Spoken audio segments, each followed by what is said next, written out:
It's a great opportunity for us to talk about family because family matters. I want to talk about, I won't give it the exact year because somebody might try to figure out my age, but it's somewhere between 1980 and 1990, somewhere in that time. And the place is Betheltown, Westmoreland. That was where I went for summer holiday. And in Betheltown, Westmoreland, we had a routine for our boy time. As boys, we got up as cousins. There was Carew, the oldest one, Everall, Jovian, and Shane, and we had Popo and some other boys in the yard. And during the summer, we had a routine. It was like a calendar of activities. For when you have just like this conference, you have a calendar we had a calendar of activities, and we had some things we had to do first. So, in the morning, you had to go to the water hole because you don't want to go to the water hole. And that is where we try to drown each other and make sure that nobody survived and came back.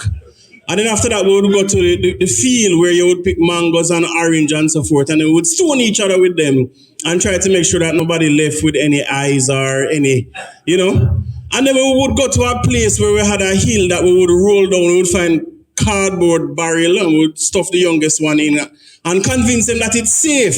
And then we'd push them off and then, go back down afterwards and check if they were all right. And then by lunchtime, you had to go back and get lunch, and then we would go to the Betheltown branch library where we had to read the books that our aunties said that we had to read for the day. And then in the afternoon, we would go to Betheltown Baptist Church for VBS, and we would get some spiritual instruction and so forth. And then we would go home, and our uncle had an old Morris Oxford that couldn't drive, but we would go in there and pretend that it had an engine, and we would race even though the car wasn't moving. That is what it was like for me as a boy growing up in Betheltown, Westmoreland. I must thank God that I survived to adulthood. Must thank God that I survived to adulthood. And I want to say to you, can you imagine any boy in this generation, this day and age, playing like that? Couldn't happen. So many potential dangers and pitfalls. Couldn't happen. But I believe that when we talk about rescuing boys, that there are two things that we need to talk about, two debatable topics. In our society now, it's so interesting living in 2022, going on YouTube, going online and looking at the discussions. One of the first things that we must talk about is biological sex matters. We live in a world now where, believe it or not, persons are saying that it's not biology, it's gender, and it's a social construct. But it used to be as simple as if you want to know a boy from a girl is XX or XY chromosomes. But now there are so many other. I was looking at a video last night and there were 7 different points of differentiation on which you can use the word male versus female. And the modern conclusion is that the way we behave as males and females is learned behavior, and because it's learned behavior, it can be unlearned. But we believe from Genesis 1:27 that God created them male and female, and he made these distinctions. Despite the debate, there are some clear facts that as early as the first day of birth, that babies focus on different things. Scientists have done research and they say that they study babies just fresh out of the womb, clean them off and put them down. And they will notice that the girls normally focus on faces, not all the while, and the boys will focus on objects. That as early as the first day of birth, there is a differentiation in the sexes. And this differentiation continues. That at every stage, the male and the female body is different. That as we age, that we have different size and different shape and different texture. And not only physically, but even our brains. No, it's unethical to do research on brains in certain ways, but they find creative ways of checking, and they say that even at different stages of life, that the male brain and the female brain is different. That you have different parts of the brain, the hypothalamus and gray matter and white matter, and that when they measure and they compare that, and I'm saying to us that God created differentiation for a purpose. That both nature and nurture cause boys to be different, and so they must be treated differently. That we are now living in a world that says to us that we must just grow them up as children, as blank states, and allow them to determine whether or not they are boys or girls. But we believe that this is dangerous. We believe that God gave us some tendencies. Now, anybody who would tell you that boys and girls are different never teach Sunday school. Anybody who would tell you that boys and girls are not different. Anybody who would tell you that boy, them never have VBS. I remember my days at Mona Baptist Church, 300 students for VBS. And myself, me now go back. And one of the things that was most interesting to us to watch the difference between the boys and the girls in church. Whether it's nature or nurture, we must agree that they are different. And so on average, we are the same. Both genders on average are the same. But the issues now is where we are different. One of my pandemic hobbies is woodwork. Started doing woodwork in the pandemic. And one of the principles that you learn about woodwork is that you need to have things square, straight, true, and plumb. If you want to make a chair and you don't have things square, straight, true, and plumb, you're going to end up in a problem. Because when you put two pieces of boards together and you cut them at the same measurement and you put them together, if they are not square, eventually down the line, they differentiate. And so one of the most interesting principles in woodwork is that errors multiply over distance. That small errors here, small differences, when you go down the line, they become big gaps. And so if you hire a carpenter or somebody and they're trying to make something for you and they make a mistake, minute mistake here, that difference when you go down the end of the building, it becomes a big gap. And that is what is happening now with our boys and with our girls too, but we're talking about rescuing our boys. That most of the problems that are created in society is that small differentiation with our boys. And that's the ones that I want to talk about today. So we established that boys are actually different, that biological sex matters. But another debate that is happening in the world today is that boys are not really in trouble. Persons will tell you that we don't need to spend extra attention on the boys. As a matter of fact, what is happening now is that all the attention is being devoted to the girls. And I'm not saying that the girls don't deserve the attention. I'm not saying that we shouldn't do more to lift our girls up. But what we are doing is that while we're lifting the girls up, we are now saying that we don't need to spend any time on the boys. The boys are all right. They are living in a patriarchy. They will survive. Things are all right. And I'm saying to us that research is showing that that is not necessarily true. Research has shown that we now live and have lived in a long time of an anti-study culture where boys are concerned. That boys in all different jurisdictions and countries and all over the world don't like to study as much as the girls do. That there are reasons, whether it's biological or cultural, and we're going to discuss them in a little while, that predispose boys to not want. As a matter of fact, when you go to some schools, if you study and you tell people that you study, they laugh at you. As a matter of fact, when you go to some schools, if you speak properly, they laugh at you as a boy.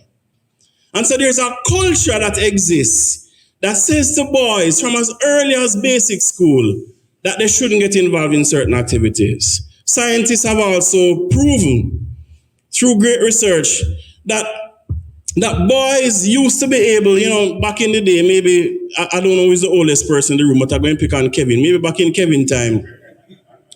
If you never do well in school, you still could get by as a man. You could find good work, you could find good jobs, but what has happened now is that we are now living in such a fast-paced society that when males in particular don't do well in school, they fall far, far, far behind.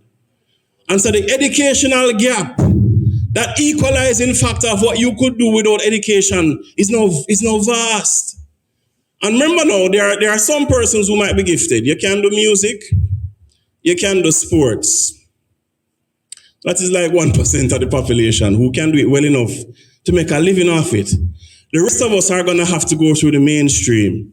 And what is happening is that when you talk about universities, up to one point in my recent memory, 76% of university students were female.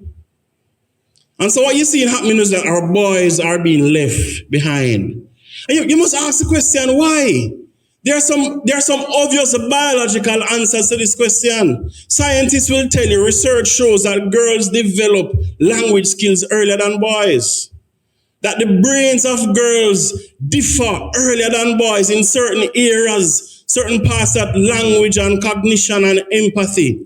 And so what is happening is that remember when I talk about the woodwork and I'm saying that we are here now together, but 5 years later, 10 years later, 20 years later, those small differences become big gaps in so many areas. Another thing that we are seeing from the research is that there's a greater prevalence of female teachers. God bless them, we love them. But unknowingly, they have contributed to certain things in our boys. Because there's an expectation of what good behavior is. And good behavior now, the standard of good behavior in most schools is what? Is what the girls do. And we know that our boys, especially Jamaican boys, are predisposed to do everything that you don't tell them to do. There are some innate, natural, knee-jerk tendencies that boys have that have become an inconvenience for our modern society. Our modern society is now saying to us that the way boys, remember I spoke about me in 1980s, if I was to do that right now, they would send me to some sort of psychological institution. Something must be wrong with boys that would throw other boys off in a river or roll them down a hillside or pedal 5 or 10 of us on a bicycle without a handlebar. These boys need to be psychologically evaluated. So what was once normal has now become inconvenient for our society.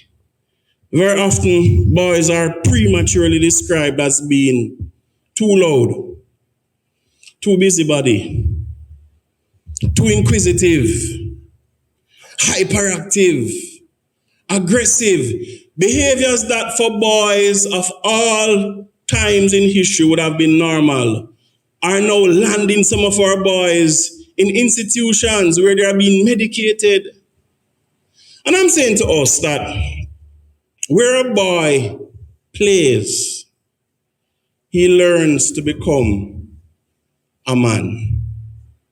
Let me say that again. Where a boy plays, psychologists will tell you that play for children is like school and work for adults. And so I want to make some suggestions to us this afternoon.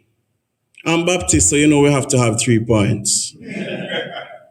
The first one is that all of them have to do with let boys be boys, but within wise boundaries. And I'm saying to us, let boys be boys, but within wise boundaries. And the first one is we need to let boys be boys in the home.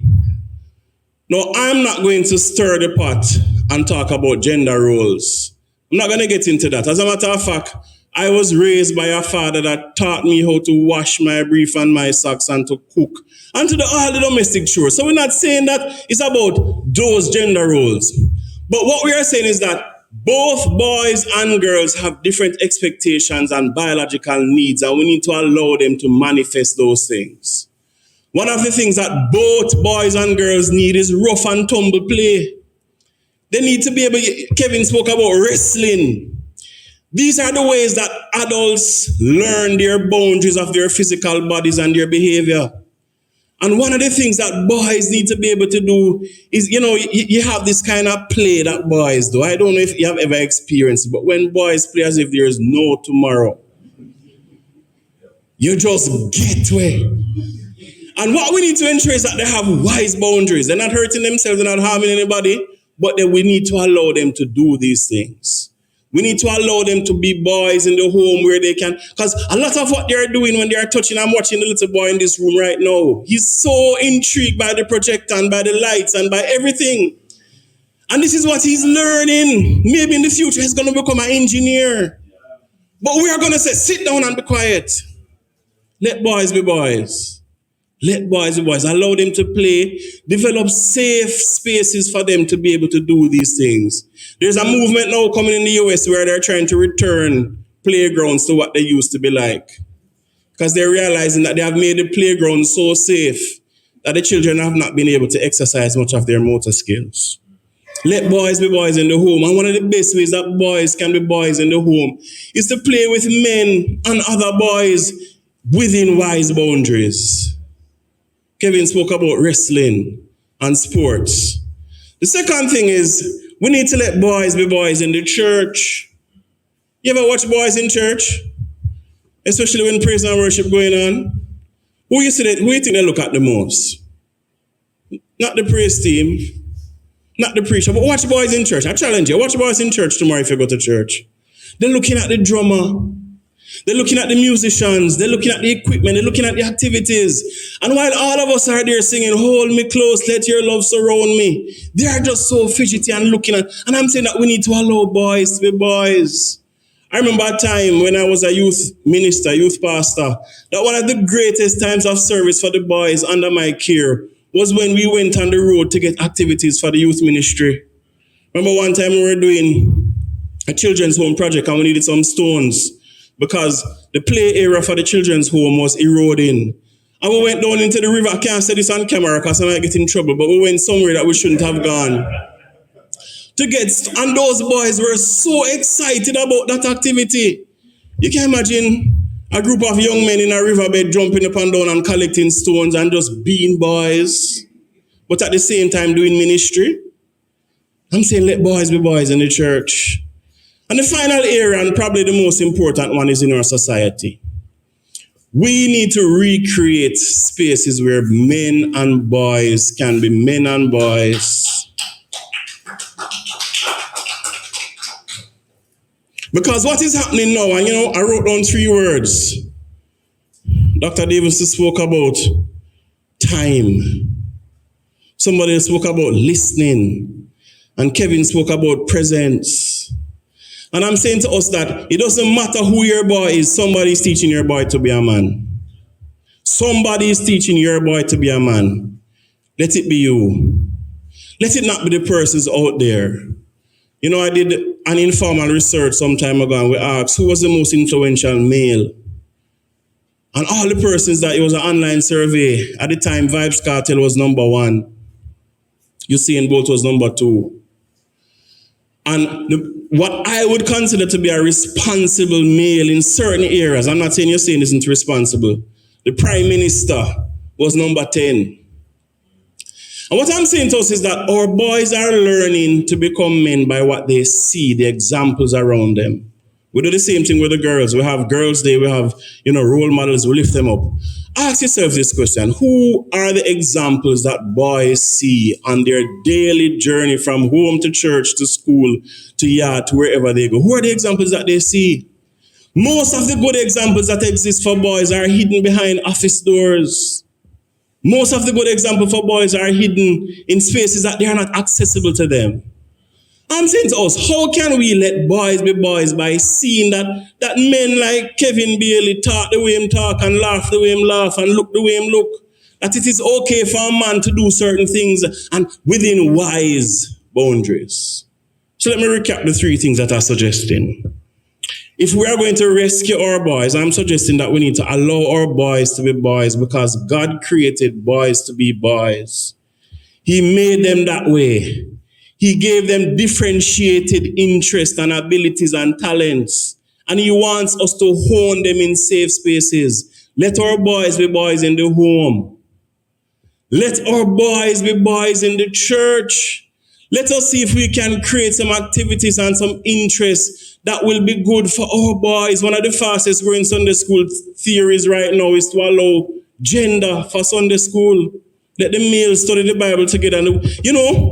There are so many interesting stories for boys in the Bible when you read the Bible as a boy. We have romanticized the Bible, but the Bible is a book of challenge and exercise and interest. And when we read it through a boy's eyes, we can lift up these stories. Finally, we need to let boys be boys in society. That it can be good again to be a man or a boy. That it's not taboo. That it's not hated. That it's not dangerous. That the world is not in trouble because we have so many boys around. Let boys be boys. Thank you.